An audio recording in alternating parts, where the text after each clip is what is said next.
Now we play a round called NHS Revolving Door of Happiness. This game involves Michael, Andy, Frankie and Russell, so if you could make your way to the performance area, please. This is where we test our performers' stand-up skills. We spin a high-tech news generator and it randomly settles on a topic and anyone can volunteer some jokes about the chosen subject. The team producing the funniest stuff gets the points. OK, here we go. The first subject is... Let's spin the wheel. It's travel. Who wants to come in on that? Andy Parsons. Now then, it is quite tricky, isn't it, travelling at the moment? You go over to America, they actually fingerprint you. Now, ladies and gentlemen, but only 2 of your fingers. So, provided you've used only 8 fingers to commit a crime, you should be absolutely fine. America, of course, the self-styled home of democracy, when, at the moment, their current president is the son of a previous president, and it looks like their next president may well be the wife of a previous president. What a democracy, hey, ladies and gentlemen? Say what you like about Britain, but I think we're unlikely to elect Mark Thatcher or Norma Major. They do, of course, say that Americans have no sense of irony. Now, I don't think this is true.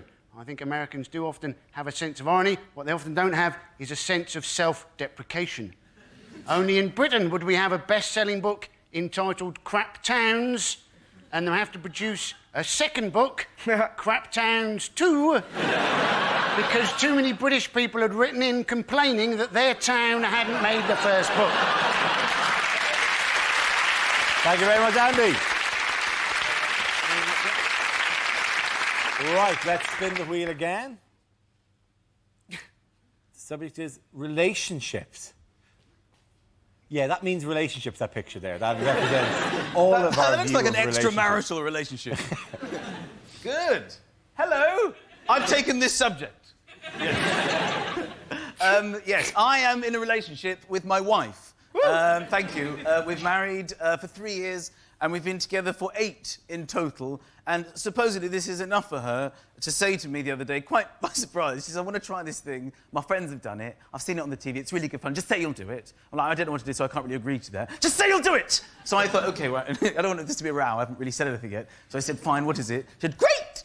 We can write a list. It really took me by surprise, of 5 people we're allowed to sleep with from outside of the marriage. I thought, are you joking? Are you serious about this? It's really good fun! I've already done my list. OK, fine. So I humoured her, so I compiled this list. She gives me her list. I just wanted to run it by you girls because I felt it was kind of predictable. There were no surprises, usual suspects. George Clooney was #1 on the list. Brad Pitt was on the list. Justin Timberlake was on the list. She's like, give me your list, give me your list. So I give her my list. #1, your sister. She's like, where are you going? I'm going to phone your sister. You didn't think this through, did you, darling? Why don't you try George Clooney's agent? Thank you. That's my joke. Well done, Michael. Thank you very much.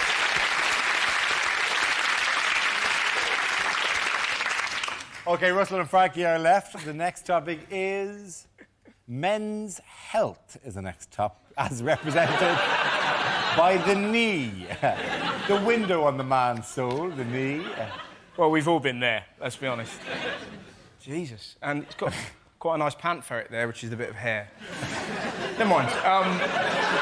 Hey, we all call it our pan ferret, don't we, children? Of men's health, basically, it's quite an embarrassing story. Because it's terrifying when you go to the doctors and you're so scared. I turn into a 6-year-old boy. I'm totally unable to explain what's wrong with me. I'm like, doctors like that, what's wrong with you? Who did this to you? Dragons. And you're sat there, terrified. 3 times in my life, I've been convinced I've got testicular cancer. Every single time, it's been an ingrowing hair. It's, yeah, funny. It's getting to the stage. I need something terminal just to stop me looking like a massive pervert. You know, there's no way of getting comfy when you're having your balls checked, because the doctor's like, obviously my balls aren't that big. If you sat there and go, well, you do appear to have a problem, Mr. Howard. You appear to have camel's gonads. But you don't know where to put your hands, you know? You can't sort of do that or anything. I toyed with the idea of doing that firmly. I wish I'd been courageous enough just to go...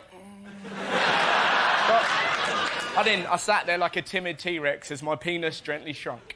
And it's horrible, because the only good thing about going to the doctors is the ladies' magazines. You know, it's always the same. I found love in Falaraki. The most orange woman you've ever seen. Like morph in a frock, clinging on to some terrified waiter. He gives me love 24/7. Cock your own fish fingers, Darren. He's a keeper. You're literally flicking through. When you get to the middle, that's when it gets properly ridiculous. There's always some woman staring at that. There's a ghost in my womb. I was walking downstairs. It flew out me vulva. It were Henry VIII. And that's the only good thing about going to the doctors. Thank you very much, Roscoe.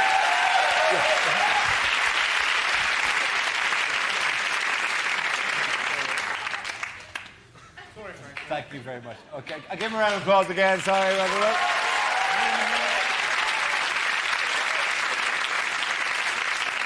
Well, now that we've comprehensively dealt with the topic of men's health, Frankie, let's see what you've been left with.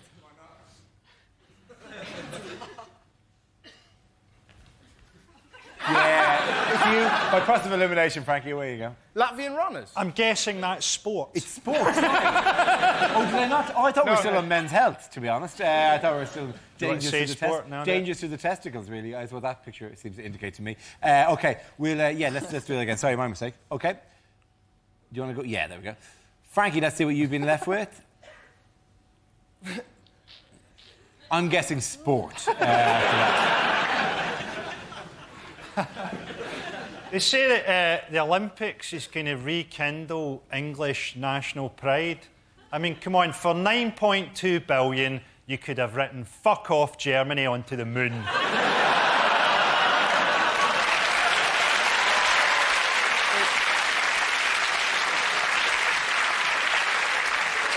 It's good they're holding the Olympics in the East End of London. It means the athletes will have to use extra skill to work out which of the gunshots they heard was the starting pistol.